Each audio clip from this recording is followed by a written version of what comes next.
መንፈስ ሰጥታችሁ ልጄ ይማር ትላላችሁ፣ ልጄ ይወቅ ትላላችሁ። ምንም አያውቅም፣ ምንም አይረዳም።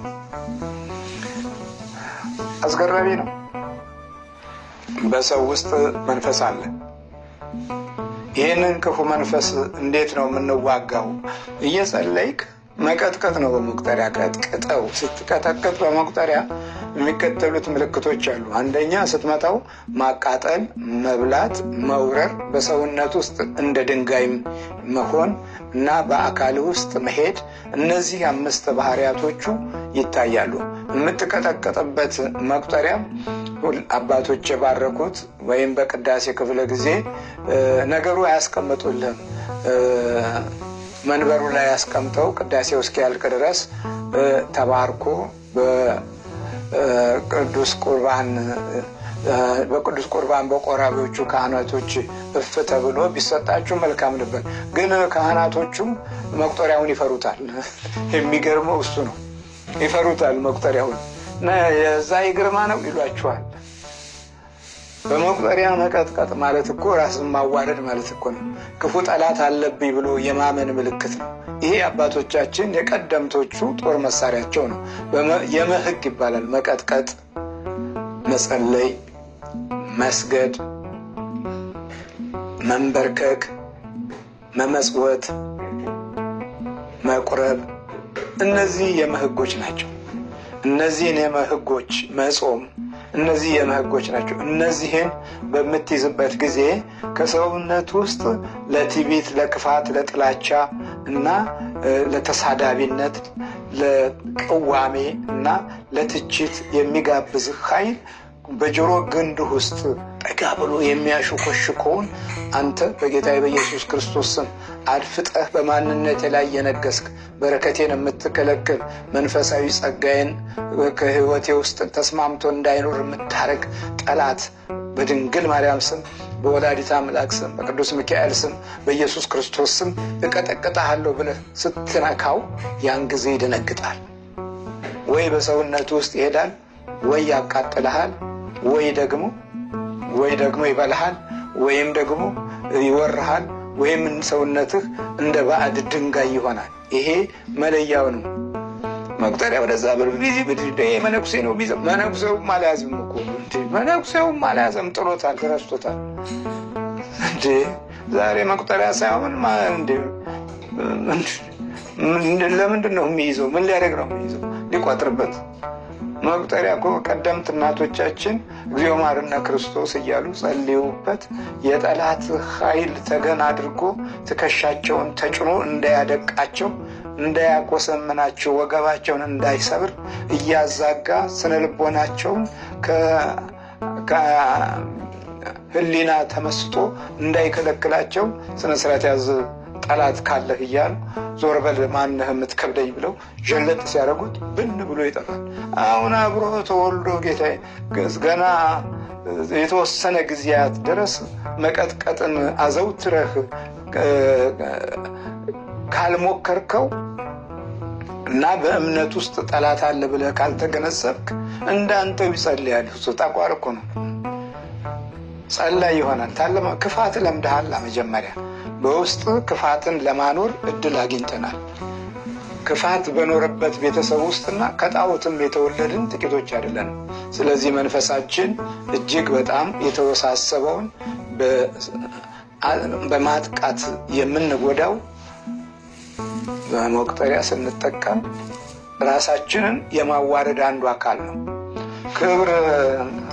ክብርህን ይዘህ ስትቆፈስ ትከሻህ ላይ ቁጭ ብሎ ከእግዚአብሔር የሚሰጠህን ሞገስ እያበላሸ አመድ እያለበሰ ብትበላ አመድ፣ ብትጠጣ አመድ፣ ምንድን ነው እሱ ሰውነት ወዝ የሌለው እያልክ ቅባት ብቻ መጎድወሉ ምን ትርጉም አለው? ሞገስህ ራሱ ቅባት ይሆን ነበር። ቅባትህን ያሳጣህ የሞገስ ብርሃንን ከህይወት የነቀለውና ያወሰደብህ ጠላትህ በማንነቱ ውስጥ ያስቀመጥከውን ትዕቢት እና አክብሩኝ ወይም ክብሬን እጠብቃለሁ ብለህ የምትመኛቸው የክብር ምኞቶች ዘመን እያዋረደህ፣ ትውልድ እያዋረደህ፣ ታሪክ እያዋረደህ፣ እምነት እያዋረደህ የራስን ክብር ጠብቃለሁ ለምትታገለው ትግሎች ታዲያ ለጤና ነው ይሄ ጤና ነው ትላለህ አይደለም። በሰው ውስጥ መንፈስ አለ። ስለዚህ ያንን የምትቋቋመውና የምትረዳበት መንገድ ራስህን ዝቅ የማድረግ ምልክት ነው መቁጠሪያ። ሁለተኛ በሰውነትህ ላይ ያለውን ሸክም ማቃለያ ነው መቁጠሪያ። የከበደ ቦታ ላይ ስትመታው ምልክቶቹን ታውቃለህ። በመጨረሻም አንተ ማነህ ብለህ ስትናገር እኔ ነኝ ብሎ ይነግርሃል። በደንብ ያወራሃል እኮ በቃ ተወኝ፣ ወይ ከእናት ወይ ከአባት ወይ መተት መጥቻለሁ ይላል። ይሄንን ታዲያ ዝም ብለህ ለማንም አትናገር። ለእግዚአብሔር እየተናገርክ ይሄንን ጠላትህን መቆጣጠር ትችላለህ። ለሚገባው ለሚረዳው መንፈሳዊ ልምድ ላለው እንዲህ የመናፍስትን ጉዳት ተምሮ ላወቀው ሰው ብትነግረው ያበረታታሃል። ከእሱንም ልምድ ታገኛለህ። ዛሬ ምንም ለማያውቅ ስለ መንፈስ ጉዳት ላልተረዳና ለማወቅም ለማይፈልግ ዝም ብሎ በስጋዊ እውቀትና በመነባንብ ውስጥ የተደበቀ ድንቁርናን ለያዘ ሰው ብትነግረው አይገባውም። ዛሬ ብዙዎች አባቶቻችን በዚህ በሰው ውስጥ መንፈስ አለ ለሚለው ነገር ውስጣቸው የተከፈተ አይደለም። ተይዘው ነው ወደ እግዚአብሔር ቤት የገቡት፣ ታስረው ነው ወደ እግዚአብሔር ቤት የገቡት። ስለዚህ ትዕቢቱ፣ ኩራቱ፣ ቁንንነቱ እና ትልቅነቱ፣ ለምን ተደፈርኩ ባይነቱ እነዚህ ሁሉ ከክፋት አሰራር ጋር ውስጥ እየኖረ እና እንደ ባጀት የተበጀተ አብሮ እድሜ ልክ የሚከታተል ከጠላት መዝገብ ጋር የታሰሩ ስለሆነ እኮ ነው። እስራት አለ፣ የውስጥ እስራት እና በሰው ውስጥ መንፈስ አለ። በእድሜ ያረጁ ጠቢባን አይደሉም፣ ሽማግሌዎችም ፍርድን አያስተውሉም። አቤት ከአብዮት ዘመን ጀምሮ አመፃን የያዙ ሰዎች እስካሁን ድረስ ክፋትን አልተውም። አርጅተው ክፋትን አልተውም።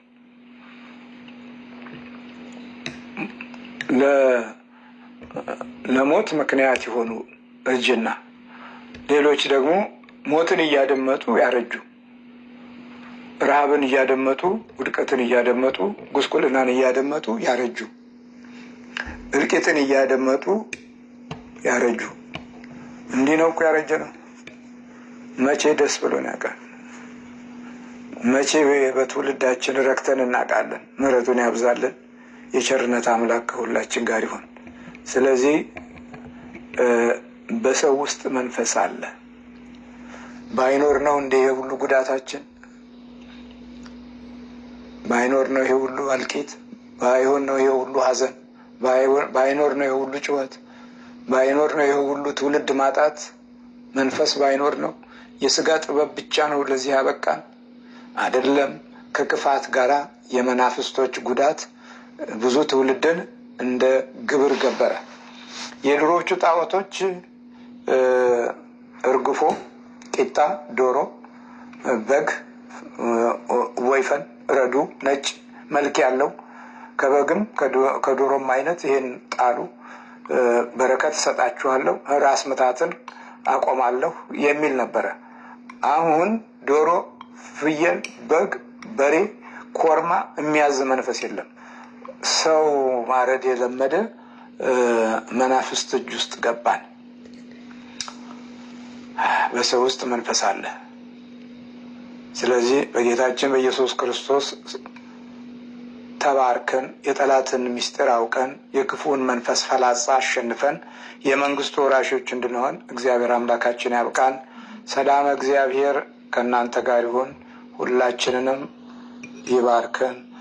ምድራችንን ከጥፋት ሕዝባችንን ከስደት ይጠብቅልን። በክርስቶስ ስጋና ደም ታንጸን የመንግስቱ ወራሾች እንደሆነን አምላካችን ያብቃን። በሰው ውስጥ መንፈስ አለ። ኢዮብ 32:8 ሰላም እግዚአብሔር ይጠብቃችሁ። አሜን።